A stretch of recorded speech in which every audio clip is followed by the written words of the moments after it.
अभिजीत, इस हथौड़े से जिस पर भी वार किया गया होगा ना, लगता नहीं वो जिंदा बचा होगा। सर मगर लाश कहाँ है? उन्हीं लाश ले गया और ये हैमर यहीं छोड़ गया। और हथौड़ा भी ऐसा जिस पर कहीं कोई फिंगरप्रिंट के निशान नहीं। और सर यहाँ पे तो कोई तोड़फोड़ भी नहीं मची हुई है, सब चीज अपने जगह पे। और दरवाजे का लॉक भी सही सलामत है, कोई फोर्स एंट्री नहीं है।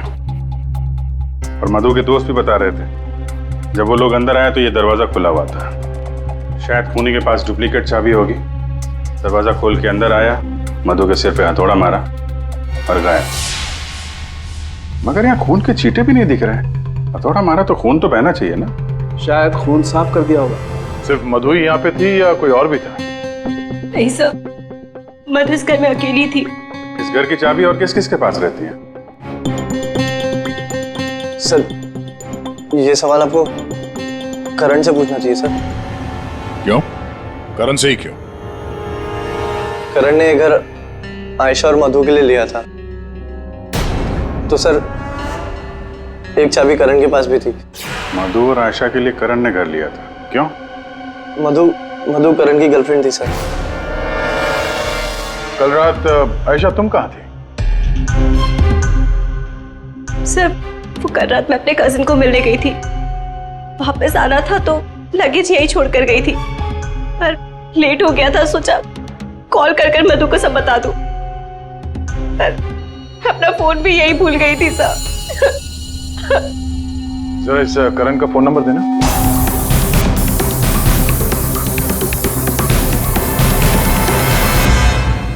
Sir of. वो मेरे पास उसकी मम्मी का नंबर है। कल करण जब मुझे कजिन के यहाँ छोड़ने गया था तो कह रहा था कि वो घर जा रहा है मम्मी के पास।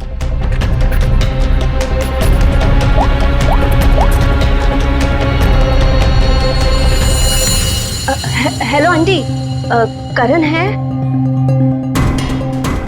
कल रात को आया था क्या वो?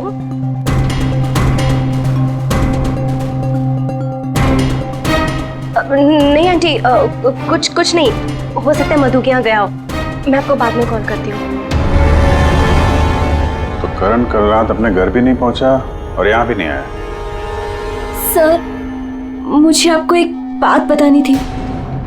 वो हमारे नेबर्स जो है ना, उन्होंने कहा था कि यहाँ पर एक हैमरमैन आता है रात को।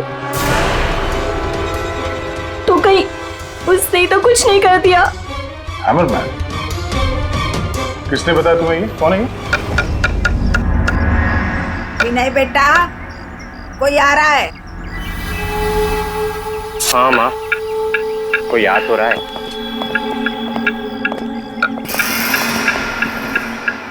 सब्जी काट रही है या लकड़ी काट रही है? काट वहां रही है, आवाज यहाँ तक आ रही है।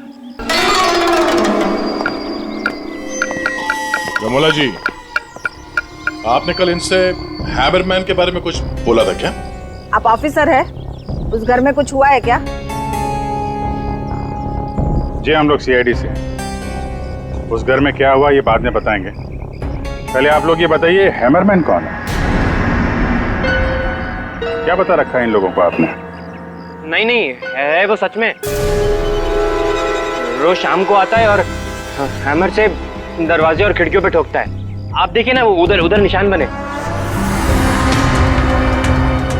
कल भी आया था रात को 8:30 बजे। सामने के घर में ठोक रहा था। इसीलिए मैंने पूछा कि उस घर में कुछ हुआ है क्या? आपने हैमरमैन को देखा है? देखा है। आपने हैमरमैन का चेहरा देखा? हाँ देखा है। कैसे दिखता है वो मास्क पहनता है। अच्छा, कल रात भी कुछ हुआ था? कुछ देखा है, सुना है आप लोगों ने? हाँ देखा था।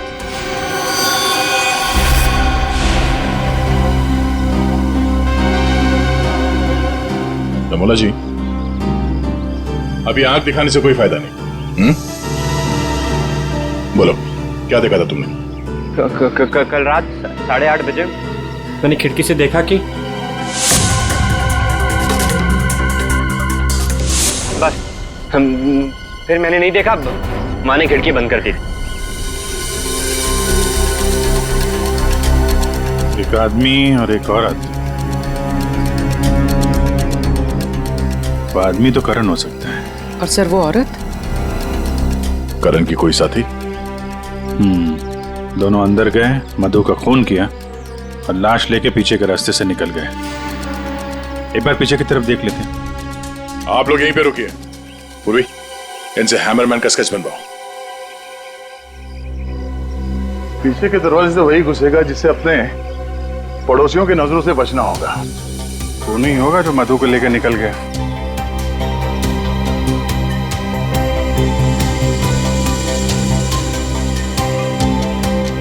ऐसा कैसे हो सकता है कि कोई भी निशान नहीं छोड़ा? मधु को मार करके लेके गया तो भी कुछ ना कुछ तो छोड़ा होगा कोई।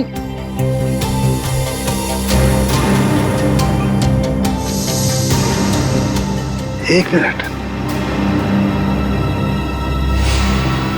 ये क्या है?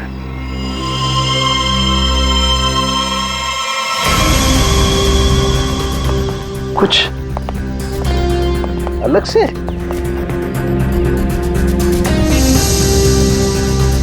इतनी मिट्टी यहाँ पे?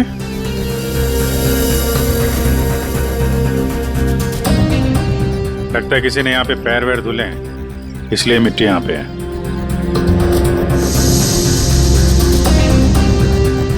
अभिजीत, ये मिट्टी में जो है ये बहुत खास है। ये देखो, इस मिट्टी में एल्गी है। शैवाल? शैवाल एक तरीके की काई होती है और ये काई यहाँ की मिट्टी में नहीं हो सकती। ये तो ऐसी मिट्टी में होगी जो पानी वाली जगह होगी, कोई तालाब, कोई झील, कुछ ऐसा। झील, तालाब। ये तालाब है जो मधु के घर से सबसे नजदीक।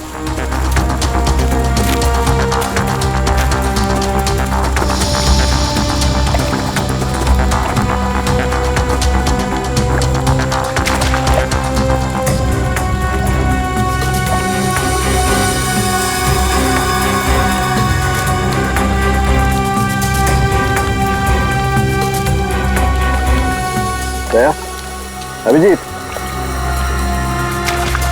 ये देखो, यही कीचड़ वाली मिट्टी उस मधु के घर में है। इसमें भी वही एल्गी है, वही काई। तब तो ये मिट्टी अपने आप तो नहीं आई होगी ना, कोई ले गया होगा यहाँ से। अरे यार पंकज, जो आदमी इस तालाब से मधु के घर गया होगा उसके जूते के साथ चली गई मिट्टी। अब गया तो वही होगा जिसके पास मधु के घर की चाबी थी।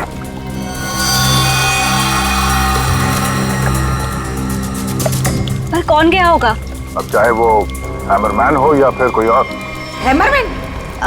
ये हैमरमैन ने किया है क्या? वो काम तो उसी का ही लग रहा है। हाँ,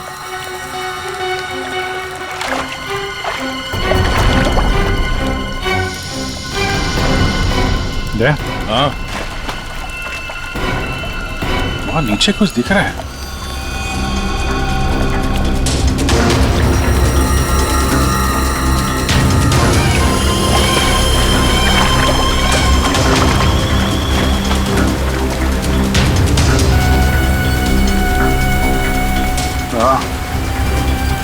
कुछ है तो सही वहां पर। डाइवर्स को बुलाते हैं और क्रेन भी।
करण अपनी कार इस तालाब में क्यों फेंकेगा?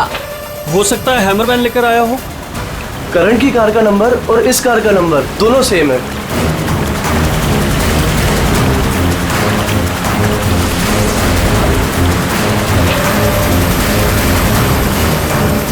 लेकिन ये कार यहाँ आई कैसे होगी? और जाहिर सी बात है, करण की कार अपने आप इस झील में तो नहीं गई होगी। और कल करण ने आयशा से कहा था ना कि अपनी माँ के घर जा रहा है, तो अपनी माँ के घर तो नहीं गया, मधु के घर गया। मधु के घर की चाबी भी थी उसके पास। लगता है ये करण ही हैमरमैन हो। ये हैमरमैन के साथ मिलके उसने मधु का खून कर दिया, लाश इसमें डाल दी और कार पानी में फेंक दी। आप लोग यहीं पे रुकिए।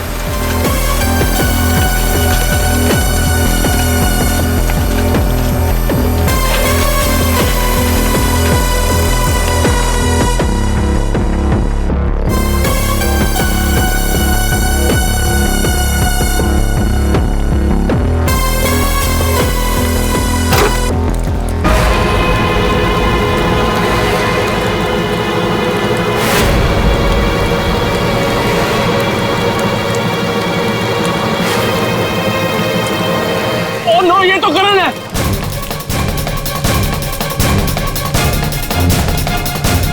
प्लीज प्लीज आगे मत जाइए।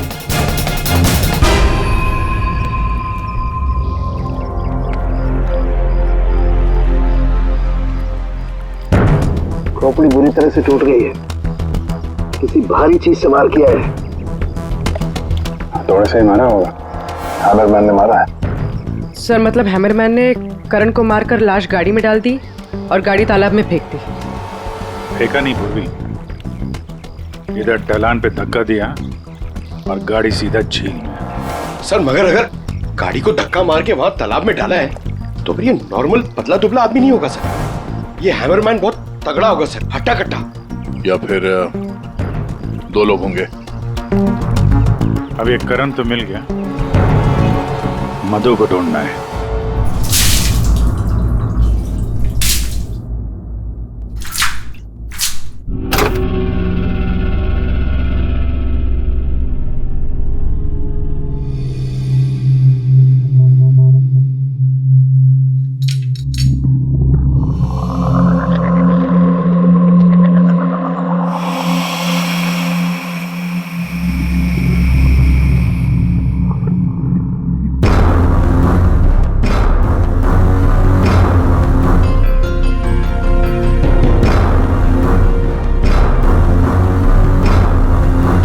कपड़े का टुकड़ा, इस कपड़े के टुकड़े का रंग करण के कपड़े के टुकड़े से तो मैच नहीं करता है, तो शायद ये खूनी का होगा। सर क्या होता रहेगा? सर इस कपड़े के टुकड़े के अलावा और भी ऐसा कुछ है जो हमें बहुत कुछ बता सकता है। अंगूठी डायमंड की है, लगता है कार चलाते समय गियर बदलते वक्त गिर गई होगी। तो ये लड़की कार चला रही होगी तो तारिका कार चलाने वाला इस मिरर को भी जरूर एडजस्ट तो करता ही होगा ना, क्या बोलती है? सही बात। तो फिर ये मिरर भी कुछ ना कुछ कहानी जरूर बताएगा।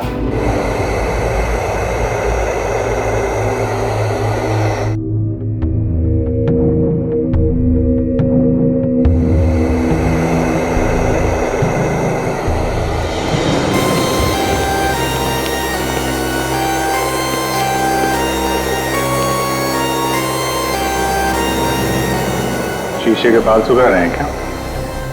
पूरा शीशा सुखा रहा हूं। जब ये सूख जाएगा ना बहुत कुछ बोलेगा, लेकिन फिलहाल ये करण ने और अंगूठी ने जो बोला है वो सुन लीजिए। इस हथौड़े पर जो खून लगा है ना, बस ये करण के खून से मैच होता है। मधु के घर में करण की ही हत्या हुई। और सर ये हीरे की अंगूठी मिली हमें उस गाड़ी में से, ड्राइवर सीट के नीचे पैरों के पास। ये अंगूठी? ये तो मधु की है। हाँ सर, हमने मधु के घर से उसके कुछ फोटोग्राफ्स लिए थे, उसमें मधु ने यही अंगूठी पहन रखी। इसका मतलब वो कार झील तक मधु चला कर लाई और इसीलिए वो अंगूठी कार में गिर गई। तो क्या करण का खून मधु ने किया? नहीं दिया, मुझे नहीं लगता। ये चक्कर कुछ और ही है। अगर ये अंगूठी मधु रेगुलरली पहना करती थी तो इतने आसानी से उंगलियों से निकलेगी ही नहीं ना। वो गिरेगी ही कैसे? वो तो जरूर वहां पर जानबूझकर डाली गई थी ताकि सारा शक मधु पर जाए और हम मधु के आसपास ही घूमते रहे। और सर मधु का भी अभी तक कुछ अता पता है नहीं। लो भाई, इस शीशे ने भी मुंह खोल दिया है। ये देखिए, इस पर बहुत सारी उंगलियों के निशान हैं। मधु यहाँ पर है नहीं, वरना उसकी उंगलियों से मैच करके देख। कोई बात नहीं सर, जब मधु मिल जाएगी तो मैच कर लेंगे।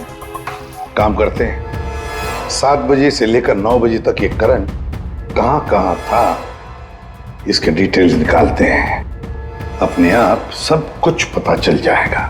तो करण का सेलफोन डेटा जो हमें मिला उससे ये पता चलता है कि करण और आयशा 6:44 पर मधु के घर से निकले थे और उसके बाद 7:15 पर करण ने आयशा को ए ब्लॉक पालिन चौक ब्लू पार्क पे ड्रॉप किया था और वहां से करण को जाना था अपनी माँ के घर बराली, लेकिन वहां ना जाकर ये वापस मुड़ता है और मधु के घर की तरफ आता है और उसी रास्ते में 5 किलोमीटर तक जाने के बाद सर करीब 7:30 बजे जेसी मार्केट फुलवाड़ी में वो रुकता है और यहाँ पे एक और नंबर आके उससे मिलता है सर और ये नंबर करण के साथ करीबन 10 मिनट तक रहता है और उसके बाद वो नंबर गायब हो जाता है और वहां से करण मधु के घर पहुंचता है 8 बजे और 8:40 पर उसका फोन बंद हो जाता है। दूसरा नंबर किसका है जो करण से जेसी मार्केट में मिला था? सर रोहित का। रोहित, तुम करण का खून होने से पहले उससे मिले थे पूरे 10 मिनट के लिए, क्यों? सर मैं अपने दोस्त की मौत से बहुत ज्यादा डरा हुआ था सर, और मुझे समझ में ही नहीं आ रहा था कि मैं कैसे रिएक्ट करूं, क्या बोलूं। वो तो अचानक से उस दिन मैं उसे जेसी मार्केट में मिला, मैंने सडनली उसे वहां देखा। अरे करण! हे रोहित, कैसा है यार? कैसा है मेरा भाई? अरे तू यहाँ इस खिलौने की दुकान में क्या कर रहा है यार? तुझे यहाँ क्या जरूरत पड़ गई आने की? अरे बस ऐसे यार, किसी के लिए सरप्राइज ले रहा था और उसे सरप्राइज ही रहने दे। अच्छा सरप्राइज? चल यार, मुझे थोड़ी जल्दी है। कल मधु के इधर तू आ रहा है ना पार्टी में? हाँ कल आ रहा हूँ ना, लेकिन तू जा कहाँ रहा है? बस यार थोड़ा जल्दी में हूँ। अरे मैं तुझे छोड़ देता हूँ, चल। मेरी कार पार्क है यहाँ, तू कल मिल मुझे। अच्छा चल, सी यू, बाय। और मेरे लिए तो ये सरप्राइज की बात थी सर, क्योंकि मैं उससे 2 महीने बाद मिल रहा था। ठीक है, तुम जा सकते हो, लेकिन जब तक इस केस की तहकीकात पूरी नहीं होती तुम ये शहर छोड़कर कहीं नहीं जाओगे। जाओ।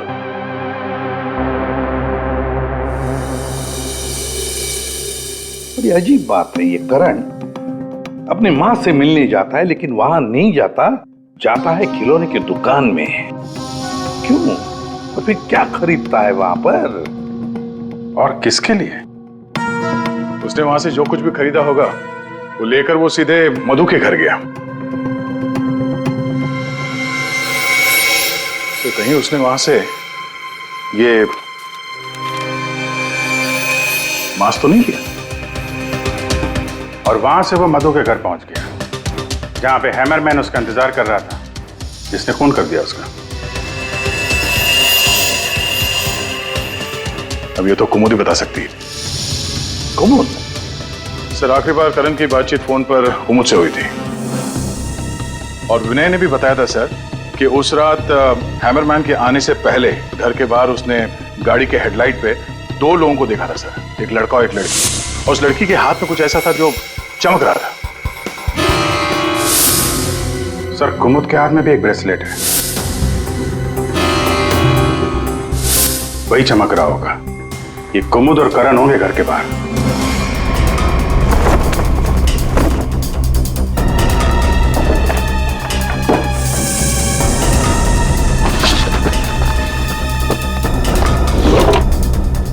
जब से करण की लाश मिली है तालाब में, तब से खूनी और भी होशियार हो गया है।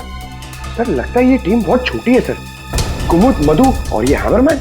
लेकिन ये हैमरमैन मिले तो सही। अब अभी तक तो सिर्फ उसका हैमर ही मिला है तो उसने हमारे लिए छोड़ा है। मैन तो गायब ही है।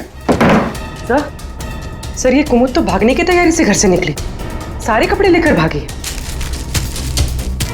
और उसका मोबाइल भी स्विच ऑफ आ रहा है। अरे ये कहां से आ गए यहाँ पे? कौन कहां से आ गया? ये देखो। इसका मतलब है ये कुमुद रमोला और विनय को पहले से जानती थी। एनवेलप पे डेट पिछले महीने की है और ये कुमुद बोल रही थी कि ये रमोला और विनय को पहले कभी मिली ही नहीं। तो कहीं ये माँ बेटे रमोला और विनय इस पूरे साजिश में शामिल तो नहीं है? मिलते हैं माँ बेटे से।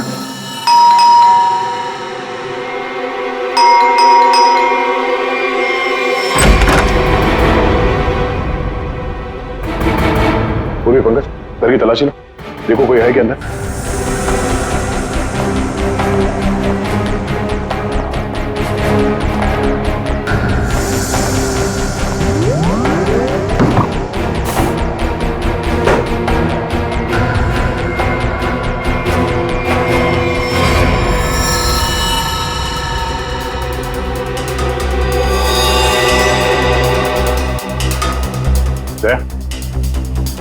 हाँ?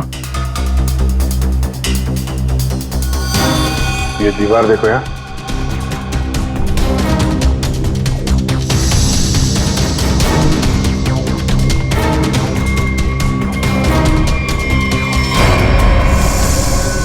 पेंट अभी ताजा है।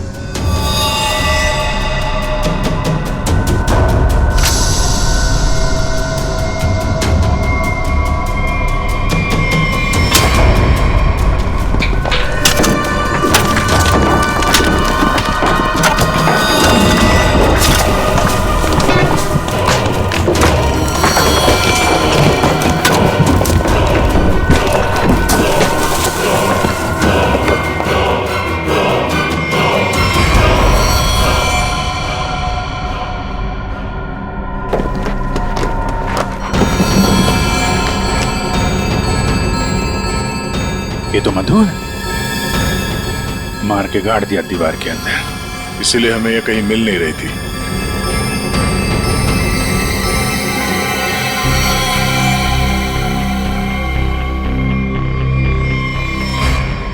सर इसे भी हथौड़े से मारा। इसके सर पे भी वैसी ही चोट है जैसे करण के सर पे थी। यार ये जो कुछ भी हुआ है कल रात 8:30 बजे के बाद ही हुआ है। बारिश के दिनों में ये दीवार इतनी जल्दी सूख कैसे गई? इस दीवार के प्लास्टर को सुखाने के लिए कहीं से हीटर या इंडस्ट्रियल हीटर मंगाया होगा। सर अभी यहाँ पे रास्ते पे मोड़ पे मैंने एक वो जो इंडस्ट्रियल इक्विपमेंट भाड़े पे देते ना सर, उसकी दुकान देखी थी सर। जाके पता करो। वो नहीं है, बहुत चालाक, अच्छी प्लानिंग कर रखी थी। इसको मालूम था कि मधु यहाँ सामने वाले मकान में रहने आने वाली है। और यहाँ पे हैमरमैन होने का अफवाह फैला दिया ताकि शक उस पे नहीं हैमरमैन पे जाए। और तीनों फरार हैं, रमोला, विनय और कुमुद। सर मैंने इंडस्ट्रियल हीटर के सप्लायर के बारे में पता किया। इनको रमोला और विनो के बारे में पता है, इन्होंने ही सप्लाई किया था वो हीटर। अच्छा, अब जरा ये फोटो देखिए। यही माँ बेटे आए थे आपके पास? हाँ सर, ये तो मेरे बहुत पुराने ग्राहक हैं। पुराने ग्राहक? जी सर, वो मेरे पड़ोस वाली दुकान से नाटक का सामान लेते थे भाड़े पर। और सर ये कोई किराएदार नहीं है, ना ही माँ बेटे, एक नंबर के फ्रॉड हैं, फ्रॉड। अपने आप को एक्टर बताते हैं सर। आपको पता है ये दोनों कहाँ रहते हैं?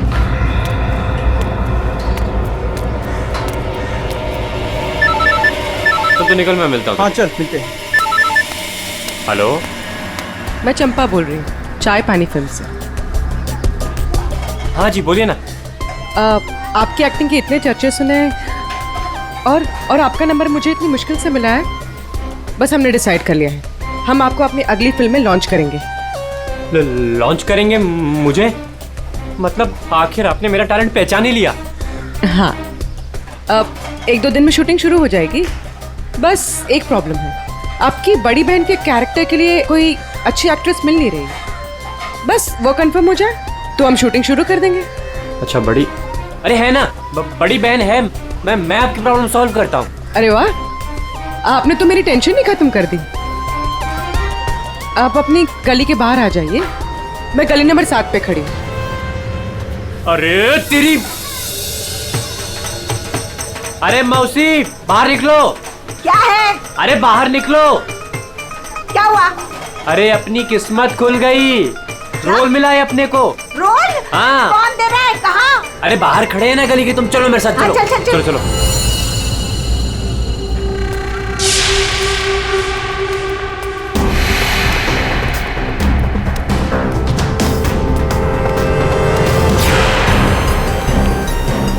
CID? हाँ CID। कहाँ जा रहा है? अच्छे मुजरिम का किरदार तो तुम लोगों ने निभा दिया, अब जरा एक अच्छे गवाह का किरदार भी निभाओ और ये बताओ कि कुमुद कहाँ है?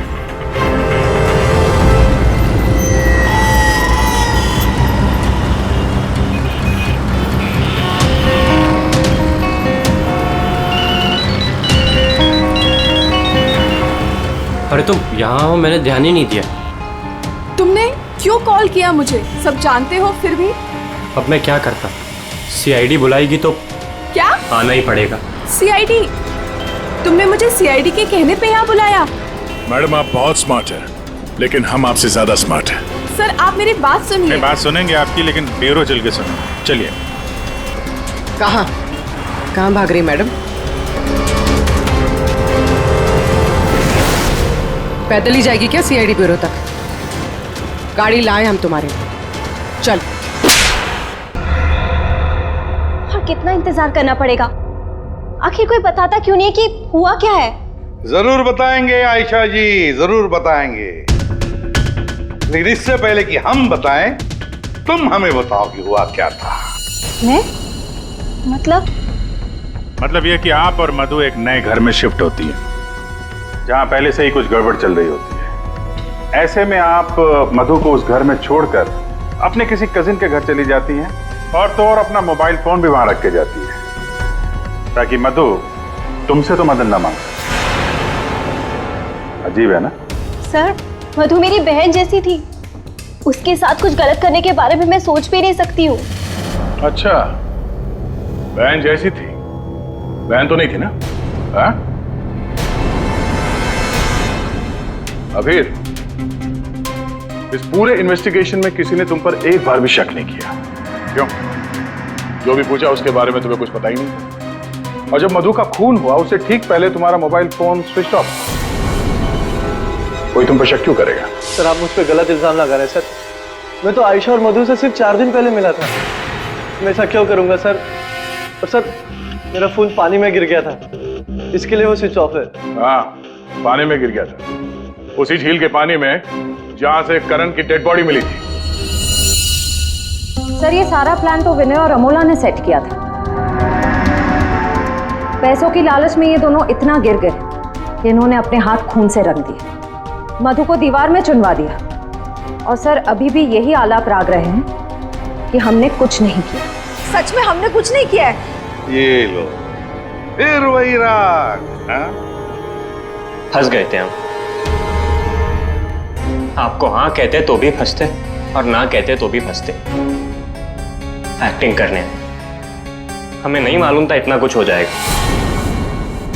तो आप लोगों के हिसाब से मधु और करण का खून हम लोगों ने किया है? उन दोनों का खून तुम लोगों ने नहीं किया है, उन दोनों का खून किया है हैमरमैन ने, और वो हैमर हमारे पास है।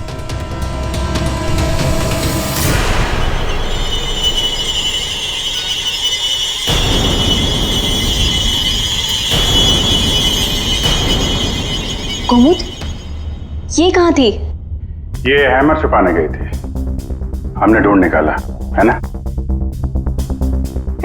I'm sorry रोहित, मुझे माफ कर दो। तुमने मुझसे वादा किया था कि तुम मेरा नाम नहीं लोगे, मैं तुम्हें छोड़ूंगा।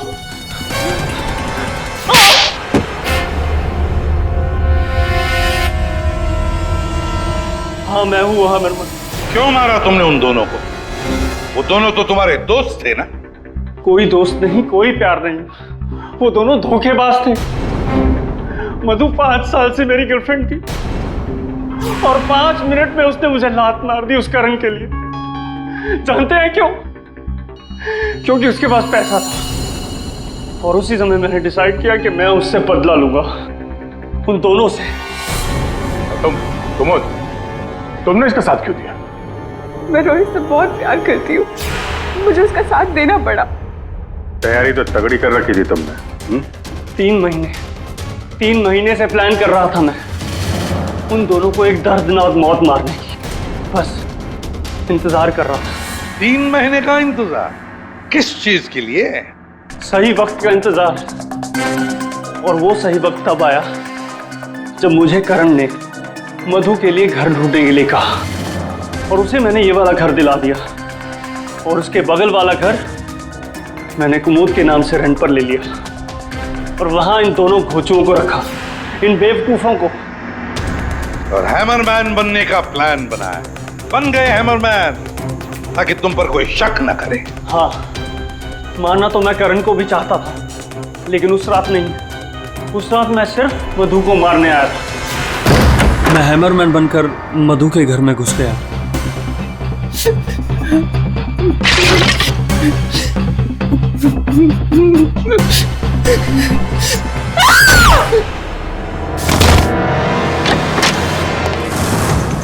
और मुझे इस बात का बिल्कुल भी अंदाजा नहीं था कि करण भी वहां पर आ जाएगा। वो मधु के साथ मजाक करने आया था, नकली हैमरमैन बनकर। उसने मास्क, जब मैंने उसे मार दिया तब मुझे पता चला कि वो दरअसल करण ही था। मैंने कुमोद, रमोला और विनय की मदद से दोनों लाशों को ठिकाने लगा दिया। रोहित जी, ये हथौड़ा हमें ना भी मिलता ना, तब भी तुम बच नहीं सकते थे, क्योंकि करण और मधु ने मरने के बाद भी हमें बताया कि खूनी तुम हो। रोहित, कुमुद, रमोला और विनय, तुम सबने मिलकर मधु और करण का खून किया है। अब जेल में बैठकर हैमरमैन की नई नई कहानियां सुनाते बैठना इन सबको, तब तक फांसी का ऑर्डर तो आ ही जाएगा।